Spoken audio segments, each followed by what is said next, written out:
नमो ओं विष्णुपदाय कृष्णप्रेष्ठाय बोधले श्रीमते जयपताक स्वामिनिधि नामिने नमो आचार्य पादाय निधाय कृपपदायिने गौरगदामदाय नगर ग्रामधारिणे नमो ओं विष्णुपदाय कृष्णप्रेष्ठाय बोधले श्रीमते भक्ति वेदांत स्वामिनिधि नामिने नमस्ते सारस्वते देवी गौरवाणी प्रचारिणे निर्विशेष शून्यवादी पाचात्य देशधारिणे जय श्री कृष्ण चैतन्य प्रभु नित्यानंद श्री अद्वैत गदाधर शिवशदि गौर भक्त वृंदा हरे कृष्णा कृष्णा कृष्णा हरे हरे हरे राम राम राम हरे हरे नारायणं नमस्कृत्यं नरं चैव नरोत्तमं देवीं सरस्वतीं व्यासं ततो जयमुदीरयेत् नष्टप्रायेषु अभद्रेषु नित्यं भागवत सेवया भगवती उत्तम श्लोके भक्तिर्भवति नैष्टिकी मुखं करोति वाचालं पुङ्गुं लङ्घायते गिरिं यत्कृपात्तमहं वन्दे श्रीगुरुं दीनतारिणं परमानन्दं माधवं श्रीचैतन्य ईश्वरम् ॐ नमो भगवते वासुदेवाय ॐ नमो भगवते वासुदेवाय ओम नमो भगवते वासुदेवाय हिज डिवाइन ग्रेस भक्ति वेदांत स्वामी श्रील प्रभुपाद की जय हरे कृष्ण माताजी பாகவத பிரார்த்தனை பண்றீங்களா படிச்சிட்டீங்களா? படிக்கிறேன் மாதாஜி. ஆ யார் படிக்கிறாங்க? படிங்க ஹரே கிருஷ்ணா.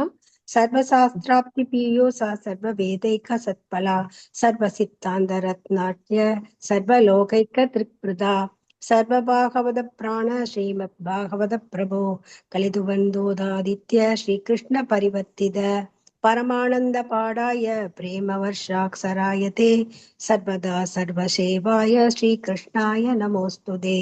மத்தேக பந்தோ மத்சங்கின் மத்குரு மன்மஹாதன மத் நிஸ்தாரக மத்பாக்ய மதானந்த நமோஸ்துதே. அசாது சாது தயா ததாயின் அதினோச்சதாக ஹானா முஞ்சா காஷின் மாம் பிரேம் நாம் ஹிருத் கண்டயோ ஸ்புரா. மொழிபெயர்ப்படிங்க யாராவது நான் படிக்கட்டுங்களா? படிங்க. எல்லா வேத இலக்கியங்களிலும் கடந்திருக்கப்பட்ட அமிர்தமே, வேதங்களின் மிக முக்கியமான ஆன்மீக படமே மற்றும் எல்லா தத்துவங்களின் முடிவுகளான ஆபரணங்களை கொண்டவரே, உலக மக்களுக்கு ஆன்மீக பார்வையை கொடுப்போர் மற்றும் வைஷ்ணவரின் உயிர் மூச்சாக விளங்குபவரே, பகவானின் கலியுகத்தின் எல்லை போக்குவதற்காக உதித்த சூரியன், நீர் எங்களிடம் திரும்பி வந்த கிருஷ்ணர். ஓ ஸ்ரீமத் பாகவதமே, உங்களுக்கு என் பணிவான வணக்கங்கள். உங்களை படிப்பவர்களை உன்னத ஆனந்தத்தை அடைவார்கள். ஏனெனில் உங்கள் எழுத்துக்கள் தூய பக்தி தொண்டை பொழிகிறது. நீங்கள் பகவான் கிருஷ்ணன் அவதாரமாக இருப்பதால் எப்பொழுதும் அனைவரும் உங்களுக்கு தொண்டு புரிய வேண்டும். ஓ ஸ்ரீமத் பாகவதமே, ஓ என்னுடைய ஒரே நண்பரே, உடன் இருப்பவரே, என்னுடைய ஆசிரியரே, என்னுடைய மிகப்பெரிய சொத்துமாகவும் விடுவிப்பவராகவும் இருப்பவரே, என்னுடைய மிக நல்ல பாக்கியம் மற்றும் ஆனந்தமாக இருப்பவரே, என்னுடைய மரியாதை கலந்த வணக்கங்களும் ஏற்றுக்கொள்ளுங்கள். ஓ ஸ்ரீமத் பாகவதமே, புனிதமற்றோருக்கும் புனிதத்தை வழங்குபவரே, மிகவும் வீழ்ச்சி அடைந்தவர்களை உணர்த்துபவரே, உயர்த்துபவரே, என்னை எப்போதும் கைவிட வேண்டாம். கிருஷ்ணருக்கான தூய பக்தி தோன்றுடன் எப்போதும் என் இதயத்தும் தொண்டையும் தோன்றுவீராக. ஓம் சத். Hare Krishna. Hare Krishna. Thank you Mataji. Mother thank you. Hare Krishna. இன்னைக்கு ஸ்ரீமத் பாகவதம் 4வது ஸ்கந்தம் 27வது அத்தியாயம் ஸ்லோகம் 10. இது மன்னரின் நகரம் சண்டவேகனால் தாக்கப்படுதல் அந்த அத்தியாயத்துல படிச்சுட்டு இருக்கிறோம். இங்க சண்ட நகரம் அப்படின்னா உடல், சண்டை அப்படின்னா காலம், காலகன்யா அப்படின்னா முதுமை. ஹரே கிருஷ்ணா. நான் படிக்கிறேன் மாதாஜி. சரிங்க மாதாஜி, படிங்க.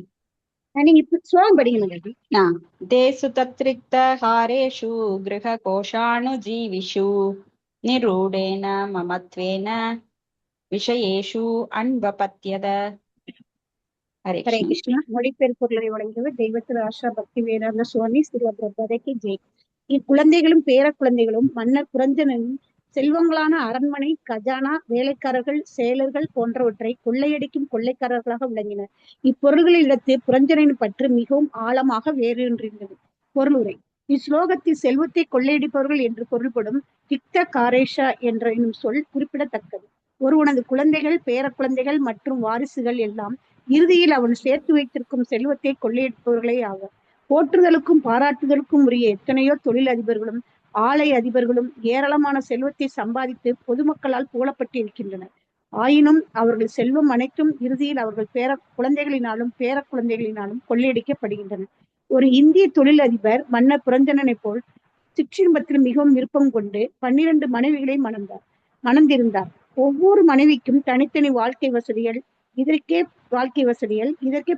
பல லட்சம் ரூபாய்கள் செலவாகும். நான் அவரோடு ஒருமுறை சந்தித்து உரையாடி கொண்டிருக்கும் பொழுது அவர் பொருள் சேர்ப்பதில் அதி தீவிரமாக இருப்பதை கண்டேன். இதிலிருந்து அவரது அனைத்து புதல்விகளும் ஆளுக்கு குறைந்தபட்சம் 5 லட்சம் ரூபாயாவது பெறுவர்.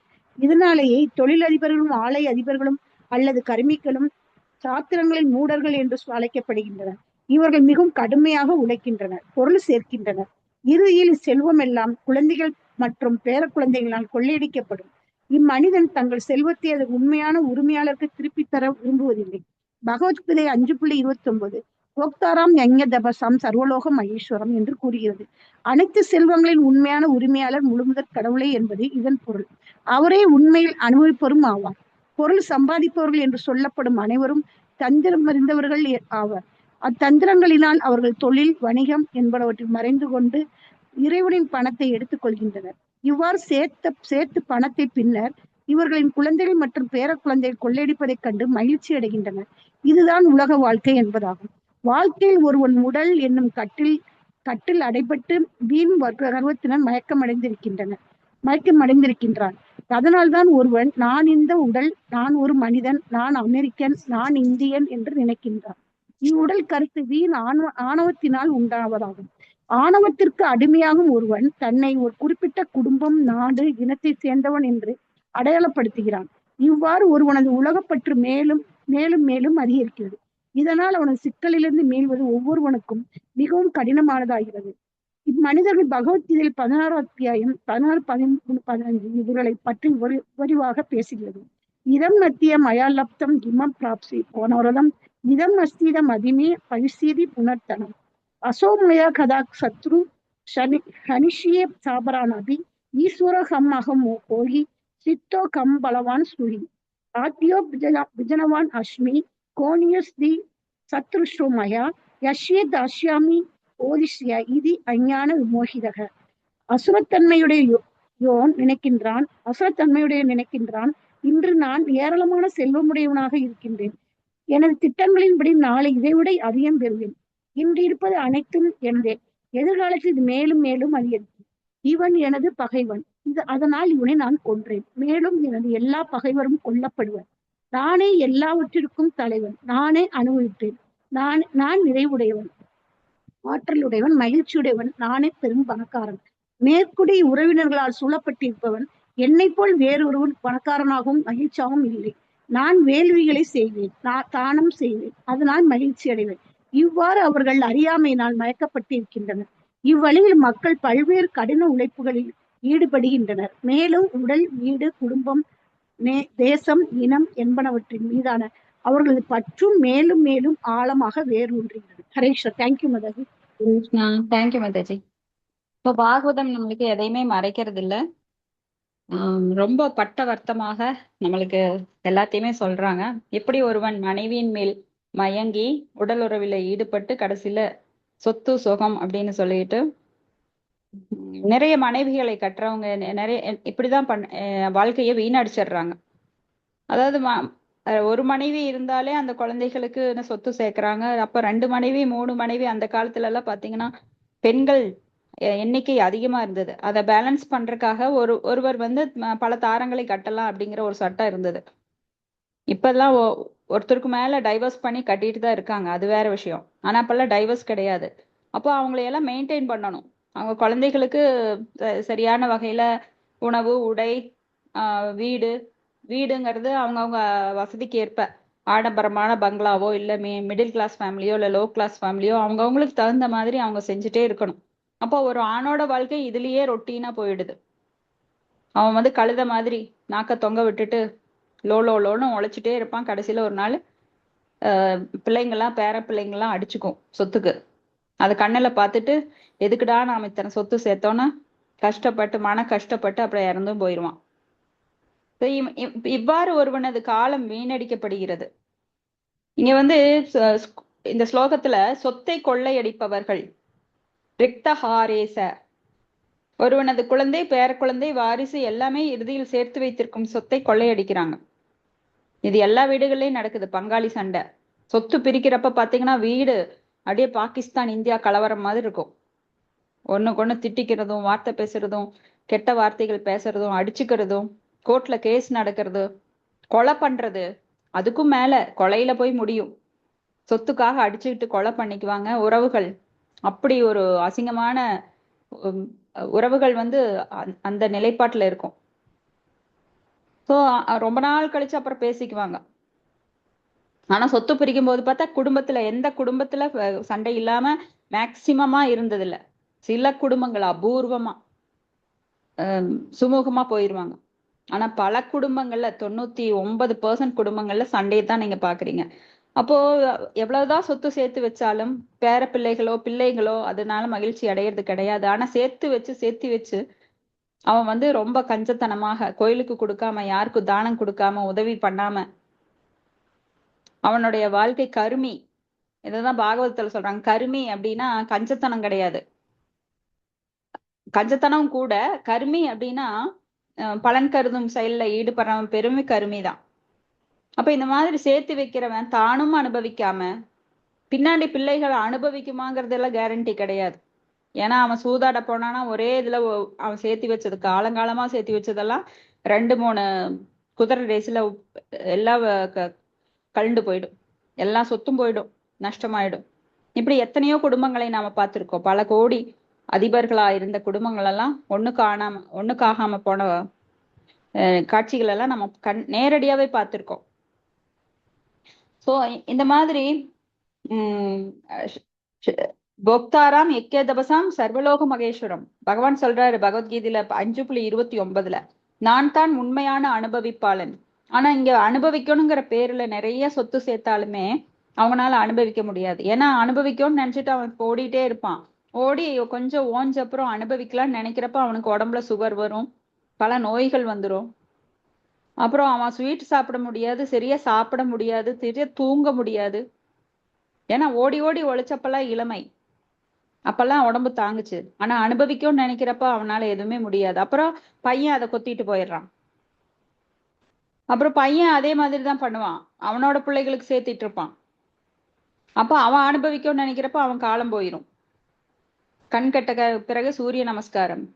அதனாலதான் இருக்கிறப்பவே என்ன பண்ணணும்னா நாம பகவானுக்கு சில 10ல் 1 பங்கு பகவானுக்கு கொடுத்துட்டு, இப்ப முஸ்லிம்ஸ் எல்லாம் பாத்தீங்கன்னா உங்களுக்கெல்லாம் கம்பல்சரி அவங்க வர்ற வருமானத்துல 10ல் 1 பங்கு எடுத்து வச்சிருவாங்க, தனியாவே எடுத்து வச்சிருவாங்க.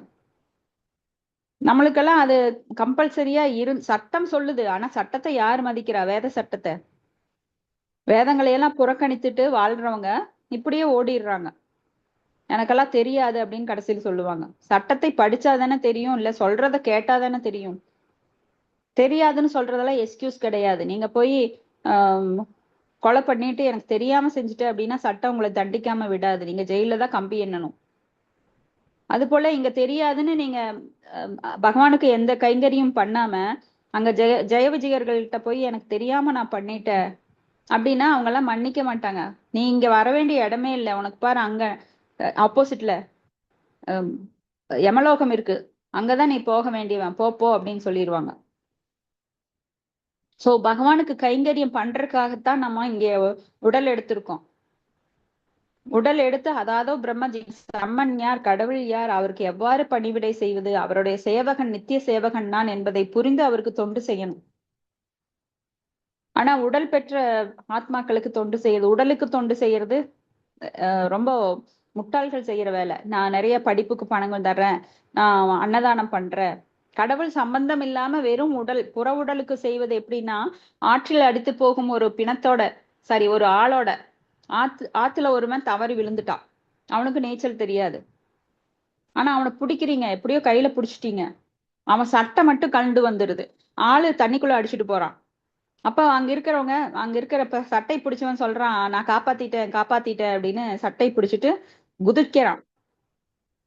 என்ன காப்பாத்துனது வெளிப்புற உடலை. இதுக்கு ஒரு கம்பாரிஷன். ஆனா உண்மையான உடல் அங்க அடிச்சுட்டு போகுது. ஆனா சட்டையை பிடிச்சிட்டு நான் காப்பாத்திட்டேங்கிற மாதிரி ஆத்மாவை காப்பாத்தாம வெளிப்புற உடலை நீங்க காப்பாத்தினீங்கன்னா அது எப்பவுமே இறக்க போற உடல்.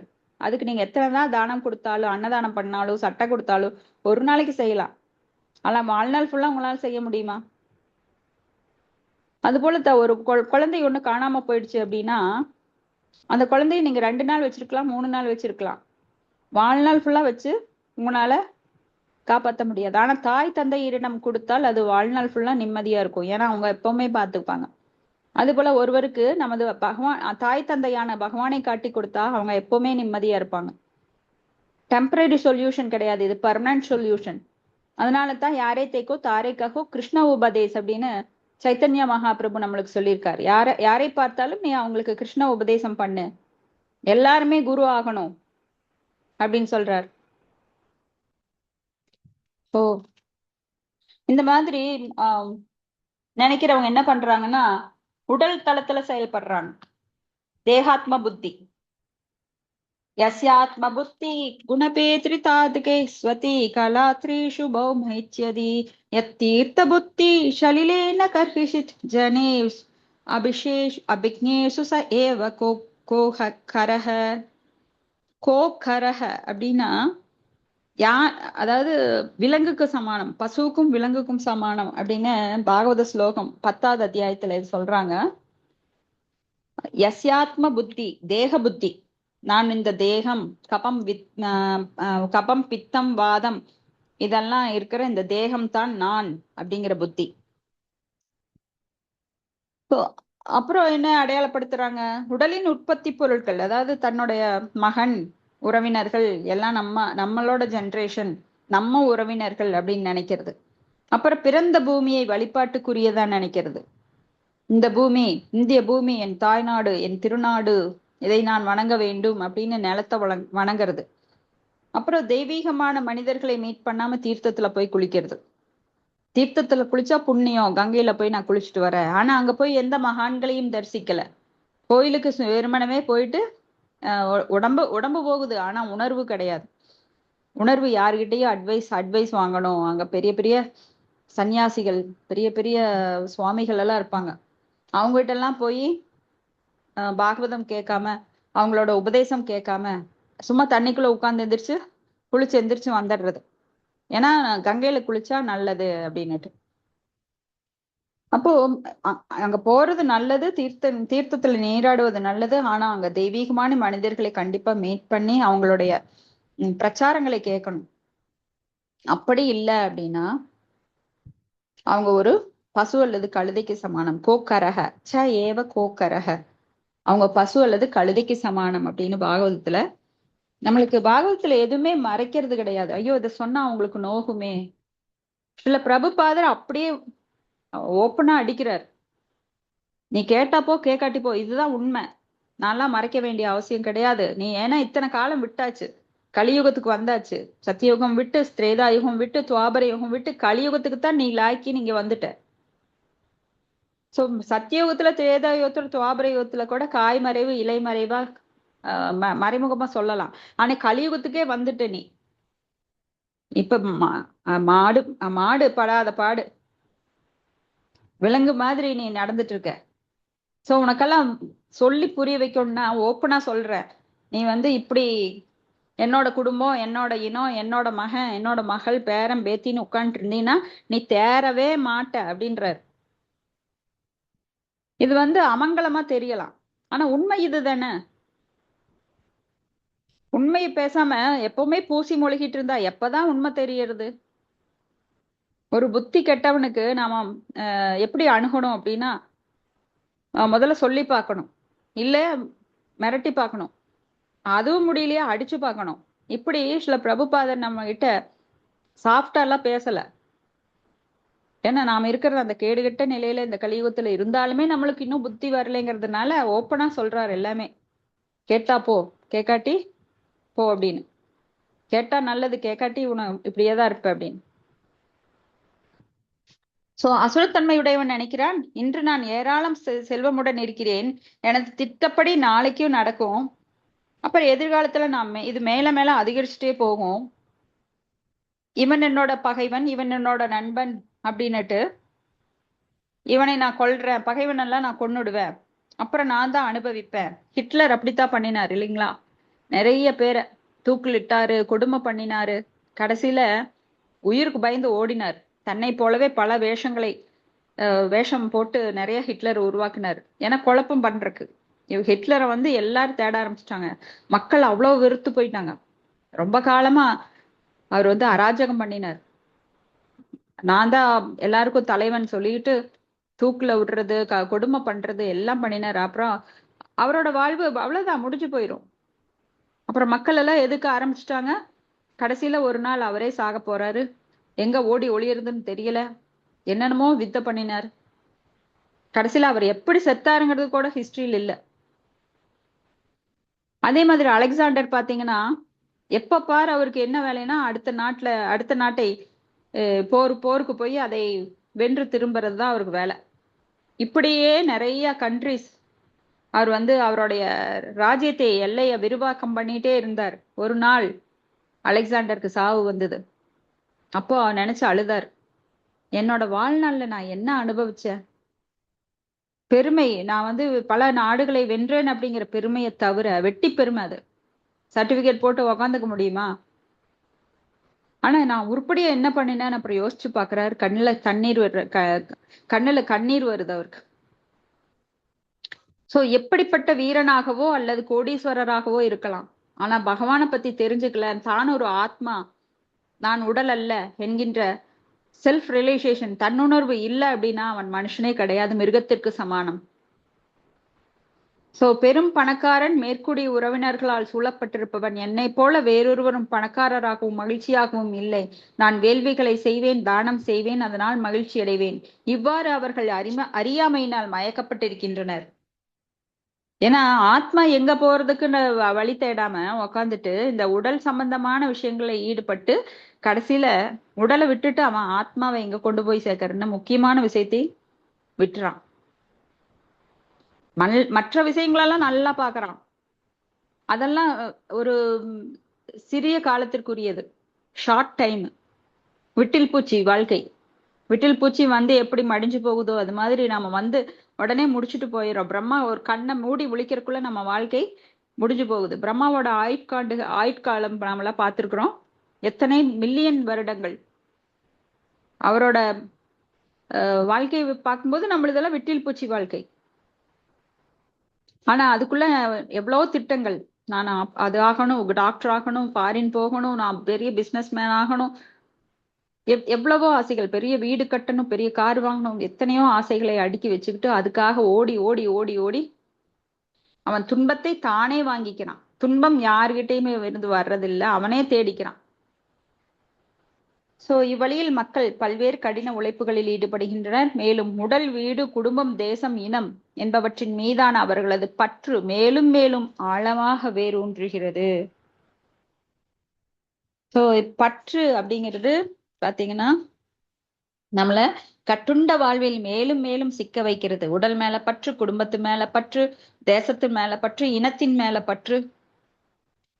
இப்போ ஸ்ரீலங்காலையும் தமிழ்நாட்டிலையும் ஒரு சமயத்துல பாத்தீங்கன்னா என் மொழி தமிழ் மொழி அதுதான் உலகத்திலேயே சிறந்தது, தமிழர்கள் சிறந்தவர்கள் அப்படின்னு சொல்லிட்டு நிறைய பேர் சூசைட் எல்லாம் பண்ணாங்க. தமிழ் தமிழ் தமிழ் தமிழ்னு. இது எவ்வளவு ஒரு முட்டாள்தனங்கிறது இப்ப இதெல்லாம் படிச்சா என்ன தெரியறது நம்மளுக்கு. ஏன்னா பகவானுக்கு எந்த பாஷையும் புரியாதுங்கிற அர்த்தம் கிடையாது. பகவானுக்கு மனம் பேசும். நம்ம மனசுல நினைக்கிறத பகவான் உள்ள இருக்கிற பரமாத்மா, அவருக்கு இந்த மொழிதான் தெரியும்னா எல்லா உடம்புலயும் பரமாத்மாவா அவரால் இருக்க முடியுமா? அவருக்கு மொழி பேதமெல்லாம் கிடையாது. அன்புக்கு எந்த மொழியும் கிடையாது. நீங்க வேற ஒரு நாட்டுக்கு போங்க, உங்களுக்கு பாஷை தெரியாது. இப்போ சில கண்ட்ரீஸ்ல எல்லாம் இங்கிலீஷ் கிடையாது. பிரெஞ்சு, ஜெர்மன் அங்கெல்லாம் போனீங்கன்னா அந்த லாங்குவேஜ் தான்.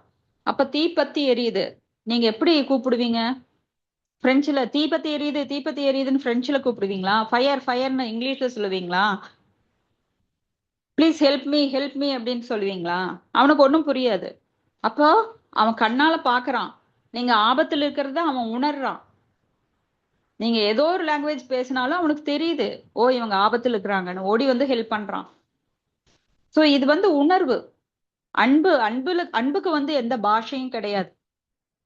சோ பகவான் கிட்ட நம்ம காமிக்கிற அன்புதான் முக்கியமோ தவிர நம்ம நாடு, இனம், மொழி அதெல்லாம் முக்கியம் கிடையாது. சோ பக்தி தொண்டு அப்படிங்கிறது இங்க ரொம்ப முக்கியமானது. அடுத்து ஸ்லோகம் 11. ஈசே சக்ரதுபிர் கோரை தீக்ஷித பசு மாரகைக தேவான் பித்ருன் பூதபதின் நானோ காமோ யதா பவான். ஹரே கிருஷ்ணா. மொழிபெயர்ப்பு அடிக்கிறீங்களா? நாரதர் தொடர்ந்து கூறினார், அன்பிற்குரிய மன்னர் பிரசினாபர்ஹசித்வே, உன்னை போல் மன்னர் புரஞ்சனனும் ஏராளமான ஆசைகள் உடையவராக இருந்தார். இதனால் அவர் தேவர்களையும் பித்ருக்களையும் முன்னோர்களையும் சமுதாய தலைவர்களையும் பல்வேறு வேள்விகளினால் வழிபட்டார். அவ்வேள்விகள் அனைத்தும் கோரமானவையாக இருந்தன. ஏனென்றால் அவை விலங்குகளை கொள்ளும் ஆசையை தூண்டுவனாக இருந்தன. பொருளுரை. நாரதர் புரஞ்சனின் நடத்தைகளை பற்றி விளக்கமாக இங்கு கூறுகிறார். ஏனென்றால் மன்னர் பிரசீனா பர்ஹிசத்திற்கு பாடம் புகட்டுவதற்காகவே என்று கூறுகிறார். இதன் முழு விளக்கமும் மன்னர் பிரசீனா பர்ஹிசத்தின் செயல்களை குறிப்பினால் விளக்குபவையே ஆகும். இச்சுலோகத்தில் நாரதர் வெளிப்படையாக உன்னை போல் யதா பவான் என்று கூறுவதன் மூலம் அவர் வேறு யாருமல்ல, மன்னர் பிரசீனா பர்ஹிசேதான் என்று குறிப்பிடுகிறார். சிறந்த வைணவர் ஆதலினால் நாரத முனிவர் வேள்விகளில் விலங்குகள் கொல்லப்படுவதை தடுத்து நிறுத்த வேண்டுமென்று விரும்பினார். வேள்விகளை செய்வதிலிருந்து மன்னனை நேரில் தடுத்து நிறுத்தினால் அவன் கேட்க மாட்டான் என்பதை அவர் நன்கு அறிவார். அதனால் அவர் புரஞ்சனின் கதையை கூறினார். ஆகையினால் அவர் இச்சுலோகத்தில் முழுவதுமாக இல்லாவிட்டாலும் தனது எண்ணத்தை உன்னை போல் என்ற வார்த்தையின் மூலம் முதலாக வெளிப்படுத்துகிறார். பொதுவாக வம்ச விருத்தியில் பற்றுடைய கர்மிகள் வருங்கால சந்ததியினருக்காகவும் அவர்கள் வாழ்க்கை ஒழுங்காக நடைபெற வேண்டும் என்பதற்காகவும் பல்வேறு வேள்விகளை செய்வதன் மூலம் தேவர்கள் வழிபடுவது உண்டு. அத்தோடு தலைவர்கள், அரசியல்வாதிகள், தத்துவ ஞானிகள், விஞ்ஞானிகள் போன்றோரை திருப்திப்படுத்துவதிலும் ஈடுபடுகின்றனர். விஞ்ஞானிகள் என்று சொல்லப்படுவோர் வருங்கால சந்ததியினர். மிகவும் வசதியுடன் வாழ எண்ணி புகைவண்டிகள், பேருந்துகள், ஆகாய விமானங்கள் போன்றவற்றை கண்டுபிடிக்க முயற்சி செய்கின்றனர். இப்பொழுது அவர்கள் பெட்ரோலிய எரிபொருளை தீர்த்து கொண்டு இருக்கின்றனர். இச்செயல்கள் அனைத்தும் பகவத்கீதையில் 2.4 விளக்கப்பட்டிருக்கின்றன. வியாவச ஆத்மிகா புத்திர் ஏகேக குருநந்தன பகூஷாகாகி அனந்தச்ச புத்தையோ அவ்யவசாயினாம்.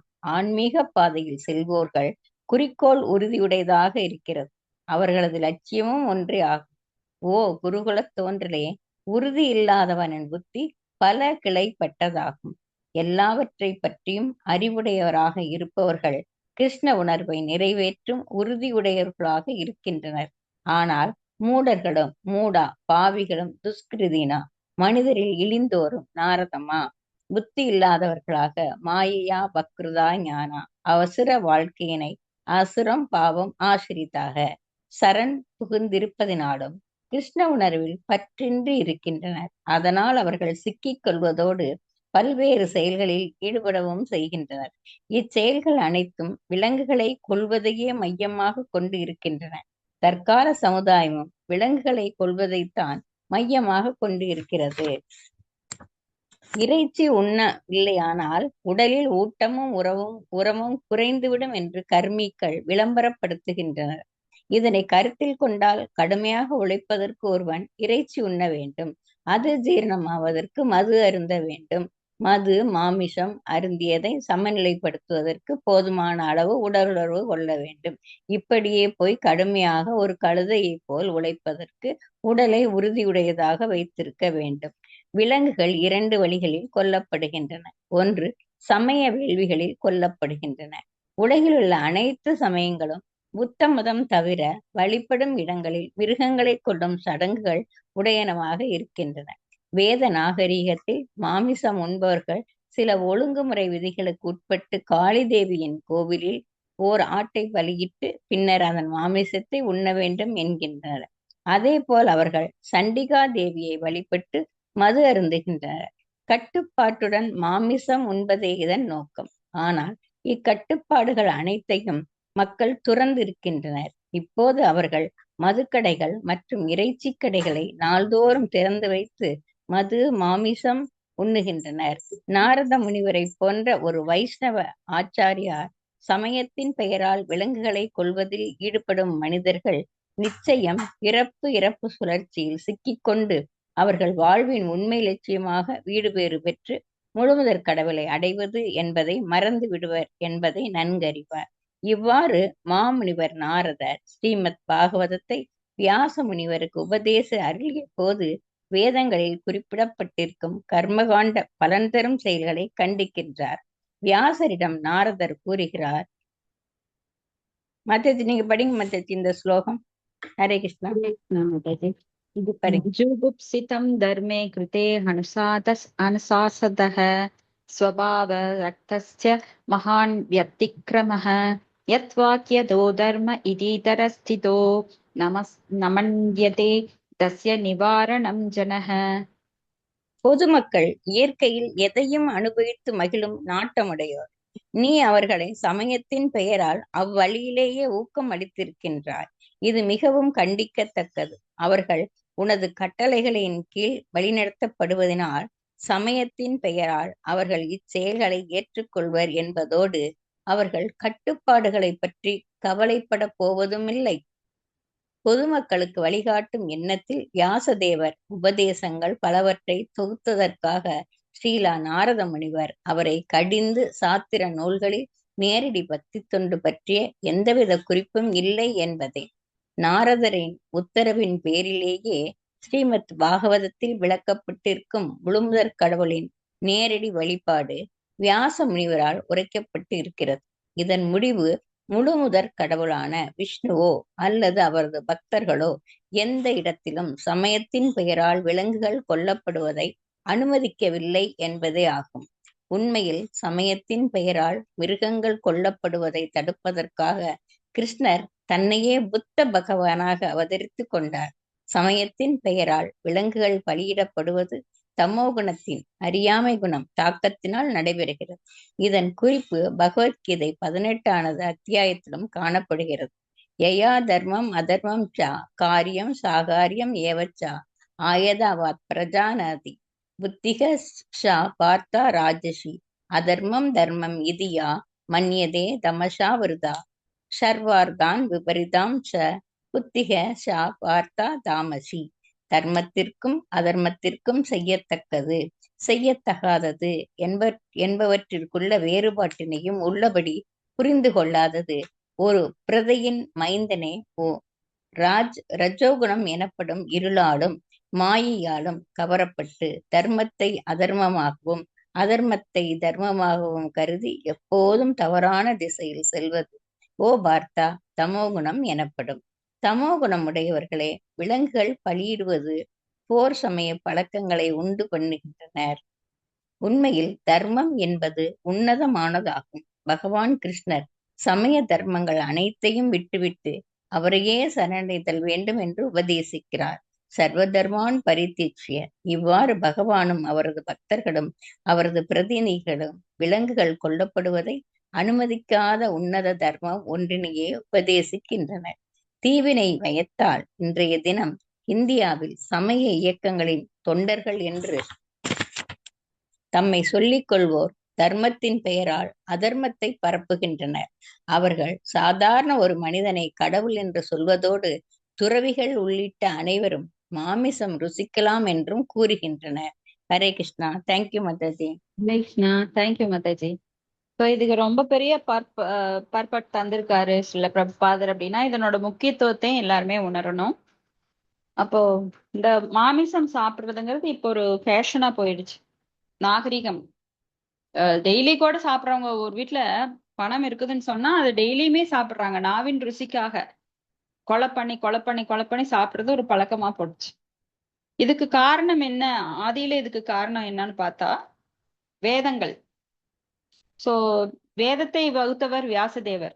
வியாசதேவர் என்ன பண்ணிடுறாரு? முதல்ல வேதங்களை தொகுத்து எழுதுறார். தொகுத்து எழுதும் போது இந்த அறியாமையில் இருக்கிற மக்களுக்காக அவங்களாம் உடனே மேல வர முடியாது. நீங்க 10 ஸ்டெப் ஒட்டுக்கா ஏறுங்க அப்படின்னால யாரால ஏற முடியும்? அதனால சத்துவகுண மக்களுக்கு தனியாகவும் ரஜோகுண மக்களுக்கு தனியாக தமோகுண மக்களுக்கு தனியாக ஒவ்வொரு வழிபாடு அவர் சொல்றார். நீங்க வந்து உங்களால மனதை அடக்க முடியாத அந்த தமோகுண மக்கள் அந்த கீழே இருக்கிற தேவர்களை வழிபட்டு அவங்களுக்கு பூஜை பண்ணி மாமிசத்தை உண்ணலாம் அப்படிங்கிற ஒரு குறிப்பை கொடுத்துட்டார்.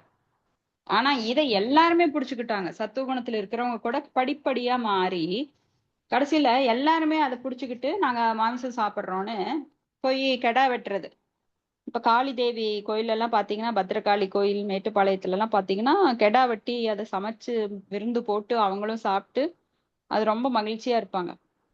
இது மாதிரி இப்ப பல அந்த சக்தி வழிபாடு, சாக்த வழிபாடு, சாக்த வழிபாட்டுல மாயாதேவிக்கு அவங்க பலி கொடுப்பாங்க. இதை வந்து பல காரணங்கள் சொல்லுவாங்க. எங்களுக்கு திருஷ்டி இருக்கு, எங்களுக்கு வேண்டுதல் இருக்கு அப்படின்னு என்னென்னவோ காரணங்களை சொல்லி மொத்தத்துல பாத்தீங்கன்னா அவங்க சாப்பிட்றது ஒண்ணுதான் நோக்கம். பல பேருக்கு அதை பரிமாறி அதுல ஒரு சிற்றின்பம் அதை அனுபவிக்கிறது தான் நோக்கமா போயிடுச்சு. இந்த வழிபாடு பின்னாடி பாத்தீங்கன்னா யாகங்கள்ல ஈவன் பிராமணர்கள் கூட என்ன பண்ணினாங்கன்னா யாகங்கள்ல மிருகங்களை பலியிடலாம் அப்படிங்கிற ஒரு கொள்கைய அவங்க வேணும்னே அந்த யாகங்கள்ல பலியிடுறது, அப்புறம் அதை எடுத்து சமைச்சு சாப்பிடுறது. பிராமணர்களுக்கே அந்த புத்தி அந்த உணர்வானது கீழ்த்தரமா போயிடுச்சு. சோ எங்க பாரு கொலை, மிருகங்களை கொலை பண்றது ரொம்ப அதிகரிச்சிருச்சு. ஆனா அங்க பகவானுக்கு உயிர்கொலை பொறுக்குமா? உடனே புத்தரா அவதாரம் பண்ணிட்டார். யதா யதாஹி தர்மஸ்ய கிளானிர்பவதி பாரத அபியுக்தானாம் அதர்மஸ்ய ததாத்மானம் ஸ்ருஜாமியகம். அதர்மம் ஓங்கிருச்சு, எங்க பாரு கொலை கொலை கொலை, மிருகங்களை கொலை பண்றாங்க. அப்போ இந்த மக்கள் எல்லாம் இவ்வளவு பலவீனமா ரொம்ப மோசமா ஆயிட்டாங்களே. பிராமணர்கள்ல இருந்து தமோகுணத்தில் இருக்கிற சூத்திரர்கள் வரைக்குமே எல்லாருமே நாவுக்கு அடிமையாகி வாச்சோ வேகம் மனச குரோதோ வேகம் ஜிக்வா வேகம். சோ இவங்களுக்கெல்லாம் சாதாரணமா சொன்னா புரியாது, ரொம்ப உயர்ந்த தத்துவங்களை சொன்னா புரியாது, அதனால சாதாரணமா சொல்லலாம் அப்படின்னு புத்தராக அவதாரம் எடுத்து கொலை செய்யக்கூடாது, மிருகங்களை கொலை செய்யக்கூடாது அப்படின்னு சொல்லி ஒரு தத்துவத்தை அவர் கொண்டு வந்தார். ஆசையே துன்பத்திற்கு காரணம். ஏன்னா ஒரு சாதாரண விஷயத்தை சொல்றதுக்கு கூட அங்க ஆள் இல்லாம போயிடுச்சு. வேதங்களை வந்து வேதத்தின் மலர் சொற்களால மயங்கி அவங்க வேதத்துல அதாவது சட்டத்துல ஓட்டை இருந்தா அதை எப்படி புடிச்சுக்கிட்டு ஒரு கொள்ளைக்காரன் இல்ல கொலையாளி அவங்க எல்லாம் ஜெயில விட்டு வெளியில வந்துடுறாங்க இல்லையா, அது மாதிரி இங்க வேதத்தின் சட்டங்களை எல்லாம் அந்த ஓட்டைகளை எல்லாம் பயன்படுத்தி மக்கள் தப்பா யூஸ் பண்ண ஆரம்பிச்சுட்டாங்க. பலவீனமான மக்களுக்கு சொன்ன சட்டத்தை நல்ல பிராமண குணத்தில் இருந்தவங்க கூட யூஸ் பண்ண ஆரம்பிச்சதுனால பகவான் சொல்லிட்டாரு இது வேதமெல்லாம் பொய். ஏன்னா வேதத்தை வச்சுதானே நீங்க எல்லாம் செய்யறீங்க. அப்ப வேதமே இல்ல, அதெல்லாம் விட்டுருங்க, அதெல்லாம் பொய், சும்மா சொல்லி வச்சுட்டு போயிட்டாங்க அப்படின்னு பகவான் அதை மறுக்கிறார். புத்தராக வந்து அதை மறுக்கிறார். ஏன்னா அதை எடுத்துட்டு தானே இவங்க எல்லாம் இந்த கொலை குற்றங்களை செய்யறாங்க. ஆனா அடுத்தது பகவான் வேதங்களை கொஞ்சம் மக்களை மேல உயர்த்தி அடுத்த ஸ்டெப் அவருக்கு என்ன சொல்றார்? ஆதிசங்கரரா வரார். வேதங்கள் எல்லாம் உண்மைதான், ஆனா வேதங்கள்ல கொடுக்கப்பட்ட அந்த யாகங்கள்ல பலியிடுதல் அதெல்லாம் வந்து கலியுகத்துல தடை செய்யப்பட்டிருக்கு அப்படிங்கிற அதையும் சொல்லிடுறார். ஏன்னா இந்த கலியுகத்துல அஸ்வமேதம் கதாலம்பம் அப்படின்னு 5 விஷயங்கள் தடை செய்யப்பட்டிருக்கு. சோ அதனால அஸ்வமேத யாகம், அதாவது யாகத்துல குதிரையை பல மிருகங்களை கொண்டு போய் போடுறது, அதெல்லாம் இந்த கலியுகத்துல பண்ணக்கூடாது அப்படிங்கிற இதை வந்து மக்களுக்கு உணர்த்தினார். அதே போல சந்நியாசம் எடுக்கிறது, அப்புறம் முன்னோர்களுக்கு மாமிசம் வச்சு திதி கொடுப்பாங்க, பார்த்திருக்கீங்க நீங்க. இப்ப கூட அறியாமையினால மக்கள் அதை பண்றாங்க. அது ரொம்ப கொடூரமான பாவச்செயல். முன்னோர்களுக்கு முதல்லயே இங்க இருக்கிறப்போ அவங்க எத்தனையோ மாமிசம் சாப்பிட்டு பாவச்செயல ஈடுபட்டு இருந்தாங்க. மறுபடியும் மேல போனவங்களுக்கு, அந்த ஆத்மா மேல போனவங்களுக்கு மாமிசம் மறுபடியும் கொடுத்தீங்கன்னா என்ன ஆகும்? பாவம் இன்னும் அவங்களுக்கு அதிகரிக்கும். அதை கொடுத்த பாவம் உங்களுக்கும் சேர்ந்து வரும். சோ 2 பக்கமே பாவம். மாமிசத்தை வந்து படைக்கவே கூடாது முன்னோர்களுக்கு. சோ அந்த காலத்துல வந்து ஒருத்தருக்கு குழந்தை இல்லைன்னா தனது தம்பியின் மனைவி அல்லது தமையன் மனைவி மூலமா குழந்தை பெற்றுக்கொள்ளலாம். அதுவும் இப்ப தடை செய்யப்பட்டிருக்கு. சோ இந்த மாதிரி 5 விஷயங்கள், தடை செய்யப்பட்ட விஷயங்களை இந்த கலியுகத்துல யாருமே பண்ணக்கூடாது. சோ இந்த ஹம், இப்படி ஆன்மீக பாதையில செல்வோர், ஆனா இதையெல்லாம் விட்டுட்டு ஆன்மீக பாதையில் செல்வோரோட குறிக்கோள் எப்படி இருக்குன்னா, வியவசா ஆத்மிகா புத்தி ஏகேக குருநந்தன.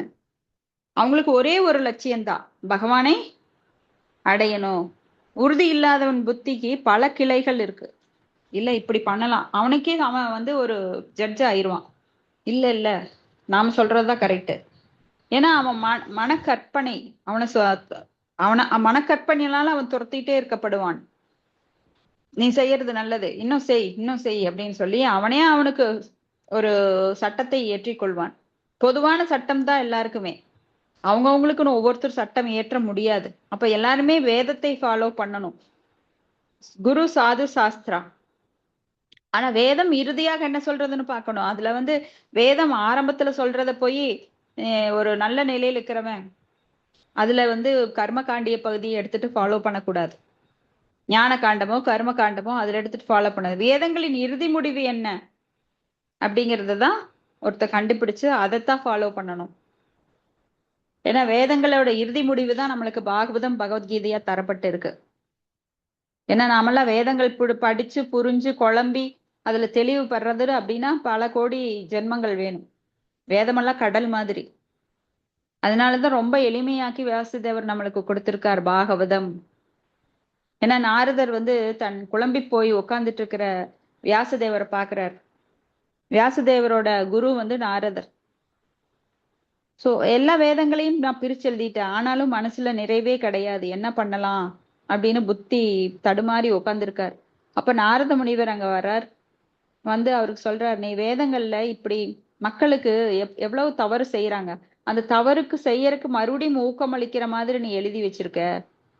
ஏன்னா புத்தியற்றவர்கள் கலியுகத்துல வந்து அதுல எத்தனை ஓட்டைகள் இருக்கோ அதுக்குள்ள பூந்து அனுபவிக்கத்தான் பார்ப்பாங்க. அனுபவிக்கணுங்கிற எண்ணத்தோட இருக்கிற மக்களுக்கு நீ இந்த யாகம் செஞ்சா இதை அனுபவிக்கலாம், அந்த யாகம் செஞ்சா இதை அனுபவிக்கலாம் நீ மறுபடியும் எழுதி வச்சுட்ட.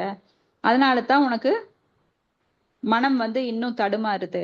மக்களை வந்து நல்வழிப்படுத்தணும் அப்படின்னா பகவானை பற்றிய செய்திகள், பகவானுடைய பக்தர்களை பற்றிய செய்திகள், அதனே தொகுத்து எழுது பாகவதமா, அப்பதான் உனக்கு மனசுக்கு நிம்மதி கிடைக்கும் அப்படின்னு தெளிவுபடுத்திட்டு போறாரு. அப்புறம் வியாசதேவர் வந்து பாகவதத்தை தொகுத்து எழுதினார். அப்புறம்தான் அவருக்கு மனசுல ஒரு நிறைவு உண்டாச்சு. இப்ப நம்ம ஒரு வேலை செய்யறோம், அது வந்து திருப்தி இல்லை அப்படின்னா நம்மளுக்கு மன சங்கடமா இருக்கும், அது ஒரு துக்கமா இருக்கும். ஆனா அந்த செஞ்ச வேலையில நல்ல திருப்தி இருந்ததுன்னா சந்தோஷமா இருப்போம், நிம்மதியா இருப்போம். சரிங்க, நீங்க ஒரு சமையலே பண்ணி பாருங்க, ஏனோ தானோன்னு செஞ்சுக்கிட்டு போனீங்கன்னா உங்களுக்கு ஒரு திருப்தியே இருக்காது, சாப்பிடறதுக்கும் பிடிக்காது. அது மாதிரி இங்க வியாசதேவர் வேதங்களை எல்லாம் தொகுத்து திரிக் யசுர் சாம அதர்வணன் எழுதினார். அப்புறம் 108 புராணங்களா எழுதினார். அப்புறம் உபனிஷங்களா கொண்டு வந்தார். 108 உபனிஷங்கள், அப்புறம் புராணங்கள் 17 புராணங்களா கொண்டு வந்தார். அப்புறம் மகாபாரதம் ராமாயணம் அப்படின்னு காவியங்களா கொண்டு வந்தார். எதுலையுமே அவருக்கு திருப்தி கிடைக்கல. கடைசியில பாகவதம் எழுதினோன்னதான் அவருக்கு திருப்தி கிடைச்சது. ஏன்னா பாகவதத்துல எந்த பொருளாதாரம், சமயம், சமூக முன்னேற்றம் அதெல்லாம் பத்தி எதுவுமே கிடையாது. பாகவதம் ஒன்லி பகவானை பற்றி புகழ்வதும் பக்தர்களை பற்றி புகழ்வதுமாக தொகுக்கப்பட்டிருக்கு. அப்ப இது அமல புராணம். அதனாலதான் பாகவதம் இருக்கிற இடத்துல தேவர்களும் கூட வந்து சூட்சுமமாக வணங்கி கொண்டு போகிறார்கள். நிகம கல்பத்தரோர் கலிதம் பலம் சுகமுகா தமிரத திரவ சம்யுதம் பிபத பாகவதம் ரசம் மாலயம் முகூர் அகோ ரசிகா புவு பாவுகாக. இந்த பாகவதமானது கிளி கொற்றிய பழம் போல மிக மிக இனிமையானது. ஏன்னா இது பக்தி தொண்டை பத்தி வேற எதுவுமே பேசல. அப்ப இதை வந்து பாகவதம் நம்மளை தூய்மைப்படுத்தி கொண்டே இருக்கிறது. நீங்க மற்ற எல்லாம் போனீங்கன்னா உங்களுக்கு குழப்பி அடிச்சு அப்புறம் கடைசியில சொல்லுவாங்க. அதுக்கெல்லாம் டைம் கிடையாது. கலியுகத்துல யார் ரன்னிங் ஓடிட்டே இருக்கிறோம். ஸோ மெஷின் மாதிரி இருக்கிற இந்த உலகத்துல பாகவதம் உட்காந்து நீங்க படிங்க, சரி சாஸ்திரங்களை உட்காந்து ரிக் யசுர் சாம அதரோட படிங்கன்னா யாராலையும் முடியாது. படிச்சு முடிக்கிறதுக்கு ஆயுட்காலம் பத்தாது. அன்னைக்கெல்லாம் 1,00,000 வருடம் இருந்தது, 10,000 வருடம் இருந்தது, படிச்சாங்க. இப்பெல்லாம் நீங்க படிச்சு தெளியறக்குள்ள நீங்க ஆயுட்காலம் போயிரும். கடல் தண்ணி முழுசா குடிக்க முடியுமா? அது போல. இப்போ 2 வகையில விலங்குகள் கொல்லப்படுது. ஒண்ணு சமய வேள்விகள்ல, இன்னொன்னு உலகில் உள்ள அனைத்து சமயங்களும் புத்த மதம் தவிர எல்லா இடத்துலயும் மிருகங்களை கொல்லும் சடங்கு நடந்துட்டே இருக்கு. இன்னொன்னு வந்து வேத நாகரிகத்துல மாமிசம் உண்பவர்கள் சில ஒழுங்குமுறை விதிகளுக்கு உட்பட்டு காளி தேவி கோயில்ல ஆட்டை பலியிட்டு பின்னர் அந்த மாமிசத்தை உண்ண வேண்டும் அப்படிங்கிறாங்க. சோ சண்டிகா தேவியை வழிபட்டு மது அருந்துறாங்க. ஆனா இந்த கட்டுப்பாடு கூட இப்ப கிடையாது. தினமே மது அருந்துறாங்க, தினம் மாமிசம் சாப்பிடுறாங்க. இது காலப்போக்குல இந்த விபரீதம் வந்துருச்சு. அப்ப அரசாங்கமே இதுக்கெல்லாம் அனுமதி கொடுத்து லைசன்ஸ் கொடுத்துருக்கு. அதனால வீதிக்கு வீதி இங்க மதுக்கடை, வீதிக்கு வீதி புலால் கடை, அப்புறம் சூதாட்ட விடுதி, அப்புறம் பெண்களுடன் எப்படி வேணா இருக்கலாங்கிற மாதிரி எல்லாமே இங்க கவர்மெண்டே அலோவ் பண்ணுது. அதுக்கு லைசன்ஸ் கொடுத்தாச்சு. சோ பொதுமக்கள் இயற்கையிலேயே எதையும் அனுபவித்து மகிழும் நாட்டமுடையவர். ஏன்னா அனுபவிக்கத்தான் இங்க வந்திருக்கிறோம். அதனால சமயத்தின் பெயரால் அதுக்கு ஊக்கம் அளித்திருக்கின்றாய் அப்படின்னு சொல்லி நாரத முனிவர் வியாசதேவரை சாடுகிறார். இந்த சமயத்தின் சமய பிரகாரம் இப்படி எல்லாம் பண்ணி நீ அதை அனுபவிக்கலாம் அப்படிங்கிற மாதிரி அவர் எழுதி வச்சுட்டார் வேதங்கள்ல. ஆனா சமயத்தின் பெயரால் அதை ஊக்கமளிக்கிறாய், அவ்வழியையே ஊக்கமளிக்கிறாய் அப்படின்னு நாரத முனிவர் அவர் நொந்துக்கிறார். இது ரொம்ப கண்டிக்கத்தக்கது. அவர்கள் உனது கட்டளையின் கீழ் வழிநடத்தப்படுவதானால் சமயத்தின் பெயரால் அவர்கள் இச்செயல்களை ஏற்றுக்கொள்வர் என்பதோடு அவர்கள் கட்டுப்பாடுகளை பற்றி கவலைப்பட போவதும் இல்லை. இப்போ நீங்க வந்து குழந்தைக்கு சொல்லிடுறீங்க, நீ வந்து தாத்தா சொன்னா கேட்காத அப்படின்னு ஒரு நாளைக்கு சொல்லியிருப்பீங்க. தாத்தாவோ வயசானவர், அவர் வீட்டுல பொழுது போக்காது. அப்ப பேர குழந்தைக்கு நல்லது சொல்லலான்ட்டு நிறைய அட்வைஸ் பண்ணுவார். அம்மா ஏதோ ஒன்னத்தான் சொல்லியிருப்பா, தாத்தா சொன்னா அப்படியெல்லாம் கேட்க கூடாது அப்படின்னு சொல்லி. ஆனா அந்த குழந்தை என்ன சொல்லும்? அதுக்கு கன்வீனியன்ட்டா இருக்குது அப்படிங்கறக்காக தாத்தா சொல்ற நல்ல புத்தி எல்லாத்தையுமே விட்டுரும். அது போலதான் மக்கள் வந்து மாமிசம் சாப்பிடக்கூடாது, ஆனா சாப்பிடறதா இருந்தா இப்படி சாப்பிடுங்கன்னு சொன்னா சாப்பிடக்கூடாதுங்கிற முக்கியமான விஷயத்தை விட்டுருவாங்க. ஆனா இப்படி சாப்பிடலாம் அப்படிங்கிற விஷயத்தை நிறைய எடுத்துக்கிட்டு நிறைய குறுக்கட் மைண்டு, நிறைய குறுக்கு வழியில போய் அதை எப்படி அனுபவிக்கலாங்கிறதுல ஈடுபடுவாங்க. ஏன்னா சட்டமே சொல்லுது, வேதமே சொல்லுது, அப்புறம் என்ன எனக்கு? அதனால பாவம் விளையாதுன்னு நினைக்கிறாங்க. அப்படி கிடையாது, அதுக்குரிய பாவமும் உண்டு. வியாசதேவரே சொன்னாலும் அதுக்குரிய பாவம் உண்டு. ஏன்னா நீங்க தேராத ஆளு அப்படின்னு சொல்லிதான் அவர் சொல்லியிருக்காரு. அவருக்கு தெரியும் நீங்க லோ கிளாஸ், மட்டமான ஆளு, அதனால நீங்க சாப்பிடாம இருக்க முடியாது. அட்லீஸ்ட் இப்படியாவது சாமிக்கு படைச்சாவது சாப்பிடு. ஏன்னா சாமிக்கு படைச்சு சாப்பிடுறதுன்னா அவன் கொஞ்சம் எப்படி தினம் போய் கோயிலுக்கு போய் அவருக்கு படைச்சு அப்புறம் சாப்பிடுறது, அதனால எப்பயாவது பண்ணலாம் அப்படின்னு விட்டுருப்பான். ஆனா அது எல்லாம் காலம் காலமா அப்படியே நிலவு தேயிற மாதிரி தேஞ்சு போய் இன்னைக்கு தினமுமே சாப்பிட ஆரம்பிச்சிட்டாங்க. அதுக்கு எந்த வழிபாடெல்லாம் கிடையாது. காளி கோயில்லையோ இல்ல சண்டிகா கோயில்லையோ போய் வழிபட்டு அப்புறம் சாப்பிடுறதெல்லாம் கிடையாது, எப்ப வேணா சாப்பிடலாம். இது எவ்வளவு பெரிய ஒரு சட்டத்துக்கு புறம்பான விஷயம் தெரியாம செய்யறாங்க, அறியாமையினால. இந்த பாவம் வந்து இத வந்து சரி பண்றதுக்கு எத்தனை ஜென்மங்கள் எடுக்கணுங்கிறது ஒரு ரொம்ப அசால்ட்டா எடுத்துக்கிறாங்க. தீவிரம் தெரியறது இல்ல, பாவத்தோட அந்த விளைவு தெரியாம செஞ்சுட்டு இருக்காங்க. ஸோ இது பெரியவங்க வந்து இதை சொல்லித்தரணும், இந்த பகவத்கீதை பாகவதம் கேட்கறவங்க எல்லாம். ஏன்னா மாமிசம் செய்பவன், அதை அந்த விலங்கை வெட்டுபவன், அதை பரிமாறுபவன், அதை டிஸ்ட்ரிபியூட் பண்றவன், அதை வந்து சாப்பிடுறவன், இப்படி 6 பேருக்கு அது பகிர்ந்தளிக்கப்படுகிறது அந்த பாவத்தோட பலன். ஸோ இன்னைக்கு டாக்டர்களே பாத்தீங்கன்னா புரோட்டீன் அதுலதான் இருக்குன்னு சொல்றாங்க, முட்டாள்கள். ஏன்னா அவங்களுக்கு வேதம் தெரியாது, அவங்கள பக்தர்கள் கிடையாது.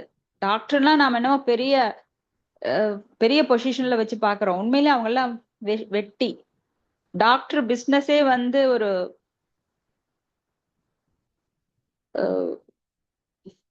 இதை இங்க பேச வேண்டாம். சோ அவங்கெல்லாம் பிசினஸ் தான் பண்றாங்க, சர்வீஸ் பண்ணல. டாக்டருங்கிறது சர்வீஸ் நிறைய பேர் பண்ணல, சில பேர் தான். டாக்டர்களே சொல்றாங்க இது வந்து மோசமான பிசினஸ். ஒரு மருந்தை சாப்பிட்டீங்கன்னா உங்களுக்கு பக்க விளைவு வரும், அதுக்கு அவன் மருந்து தருவான். இப்படியாக அந்த பார்மசி மெடிக்கல் ஃபீல்டு வந்து இப்போ ரொம்ப டெவலப் ஆயிட்டே இருக்கும். எப்படியே அவங்களுக்கு அவங்க டெவலப்மெண்ட், பண வசதி உண்டாக்கிக்கிறதுக்கு, பொருளாதார வசதி உண்டாக்கிருக்கிறது. இது ஒரு செயின் சிஸ்டம், இது ஒரு பெரிய சர்வதேச லெவல்ல போயிட்டு இருக்கு அப்படின்னு டாக்டர்களே சொல்றாங்க. ஆனா நம்ம ஆயுர்வேத மருந்துகள் அவ்வளவு பவர்ஃபுல்லானது, ஆனா நாம அதை யூஸ் பண்றது கிடையாது. ஏன்னா நம்மளுக்கு உடனே சரியாகணும், ஒரு மாத்திரை போட்டா உடனே சரியாகணும், பொறுமையெல்லாம் கிடையாது. இயந்திரத்தனமான உலகத்துல எல்லாமே அவசர காலத்து சிகிச்சை, அவசர காலத்துல ஓடிட்டே இருக்கு எல்லாம். விதைச்சோன்னா அடுத்த நாள் நம்மளுக்கு பழம் பொறிச்சு சாப்பிடணும் அப்படிங்கிற மாதிரி. அதனால ஹைபிரிட், எல்லாமே ஹைபிரிட் வந்தாச்சு. இப்போ உடனே குழந்தை பிறக்கணும் ஒரு நாள்ல அப்படிங்கிறது தான் இன்னும் வரல. ஏன்னா அந்த பகவானோட சட்டம், சில வலிமையான சட்டங்களை எல்லாம் மீற முடியாம மனுஷன் இன்னும் சயின்டிஸ்ட் எல்லாம் கஷ்டப்பட்டுட்டு இருக்காங்க. அப்படியும் பண்ணலாம் அப்படின்ட்டு அவங்களும் போராடிட்டு இருக்கிறாங்க. சயின்டிஸ்ட் என்னென்னலாம் கண்டுபிடிக்கலாம், அணுகுண்டை தயாரிச்சாங்க இன்னைக்கு. அதனால நிறைய மக்கள் பாதிக்கப்படுறாங்க. எப்போ அது வெடிக்கணுங்க பயத்துல இருக்கிறாங்க. நாட்டுக்கு நாடு சண்டை மூழ்றப்போ எப்போ அணுகுண்டு நம்ம தலையில விழுகுமோன்னு எல்லாம் பயந்துட்டு இருக்காங்க. இன்னைக்கு அணுகுண்டு வீசின அந்த ஹிரோஷிமா நாகசாகி, அதுல மக்கள் படுற துன்பம் கண்ணுல பார்த்தோன்னா அதனோட கொடுமை தெரியும். எத்தனையோ வருடங்கள் ஆயிடுச்சு அணுகுண்டு வீசி, ஆனா இன்னைக்கும் அங்க வந்து பாலைவனமா இருக்கு அந்த இடம். அது மட்டுமல்ல, அங்க சுற்றி இருக்கிற மக்களுக்கு எல்லாமே அந்த கதிர்கள் பாதிச்சு அவங்களுக்கு அந்த நோயோடையே பிறக்கிறப்பவே அவங்க தோல் நோயோடையும் இருதய நோயோடையும் கண்ணு குறையுடைய கண்களாகவும் பலவீனமாகவும் அந்த சுற்றுவட்டார பகுதியில மக்கள் அத்தனை பாதிப்பு இப்பவும் இருக்கு. அப்போ அப்படியே அத ஒரு வீடியோ போட்டிருப்பாங்க. அந்த அணுகுண்டு போடுறப்போ ஒருத்தரோட உடல் அப்படியே உருகி தீ பத்தி அப்படியே உருகிட்டு ஓடி வர்றாரு. அத ஒரு கேமராமேன் படம் பிடிச்சிருக்காரு. அப்படியே நெஞ்செல்லாம் பதறுது. ஒருத்தர் அப்படி இல்ல, பல பேர் அப்படியே உருகி செத்தாங்க. சோ அணுகுண்டுகளை தயாரிச்ச அந்த விஞ்ஞானிக்கு அத்தனை கவலைப்பட்டாராமா. என்னுடைய அற்ப புத்தியினால நான் இதை கண்டுபிடிச்சு எத்தனை பேருக்கு நான் அழிவை ஏற்படுத்தியிருக்கேன், எவ்வளவு கொடுமைக்கு தன் மக்கள் ஆளாகிறாங்க, என்னாலதான் இது வந்ததுன்னு அவ்வளவு நொந்து அழுது கண்ணீர் வடிச்சாராம். சோ சயின்டிஸ்ட் நிறைய கண்டுபிடிப்புகளை ஏற்படுத்தணும் ரொம்ப போராடிட்டு இருக்காங்க. ஆனா அதெல்லாமே இன்னைக்கு இந்த விவசாயிகள் நம்மளுடைய உண்மையான விதைகளை எல்லாம் இழந்து செயற்கையாக உருவாக்கப்பட்ட விதைகளை வச்சு அவங்க நிலத்தையும் ஸ்பாயில் பண்ணி விவசாயிகள் கண்ணீர் வடிக்கிறாங்க. ஏன்னா அந்த மருந்துகளை எல்லாம் அடிச்சு நிலம் வந்து ரொம்ப பயிர்களை விளைவிக்க முடியாத அளவுக்கு மண்ணெல்லாம் கெட்டு போச்சு. மண்ணுல சத்தே கிடையாது. புழுக்கள் எல்லாம் உழவர்களுடைய நண்பன் அப்படின்னானே மண்புழு. ஆனா இந்த சயின்டிஸ்ட் இவங்க கொடுக்கிற அந்த உரம் வந்து மண்புழுக்களை எல்லாம் அழிச்சிடுது, பூச்சிகளை எல்லாம் அழிச்சிடுது.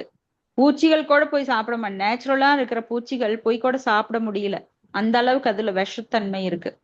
அந்த மாதிரி விதைகளைத்தான் இன்னைக்கு பயிரிட்டு நாமெல்லாம் சாப்பிட்டுட்டு இருக்கிறோம். சோ விஷத்தன்மை நம்மளுக்குள்ளேயும் ஏறிட்டே இருக்கு, வேற வழி இல்லை, அதையும் பகவானுக்கு படைச்சு நாம சாப்பிட்டுட்டு இருக்கிறோம். சோ இப்படி கலியுகம் தலைகீழா போயிட்டு இருக்கு. அதனால சட்ட திட்டங்கள் அப்படிங்கிற ஓட்டைகளை பார்க்காமல் இங்க சில பிரபுபாதர் நம்மளுக்கு உள்ளதை உள்ளபடி அப்படியே சொல்றாரு. இதுதான் உண்மை, பொய்யே தான் அப்படின்னு பகிரங்கமா சொல்றாரு. சோ நம்மளுக்குள்ள சமாதானங்கள் நிறைய பண்ணுவோம். பரவாயில்ல, எல்லாரும் போற வழியில தான் நானும் போகணும், நம்மளுக்குன்னு தனி சட்டம் கிடையாது அப்படின்னு ஆட்டு மந்தைகள் போல போகாம நம்மளுக்குன்னு தனி பாதை, 4 பேர் போனாலும் உண்மையான பாதை அதுதான் அப்படிங்கிறத, அதுல சிரமம் இருந்தாலும் நம்ம அதை ஏற்றுக்கொண்டு நாம பக்தி பாதையில போகணும், அதுல முன்னேறணும்.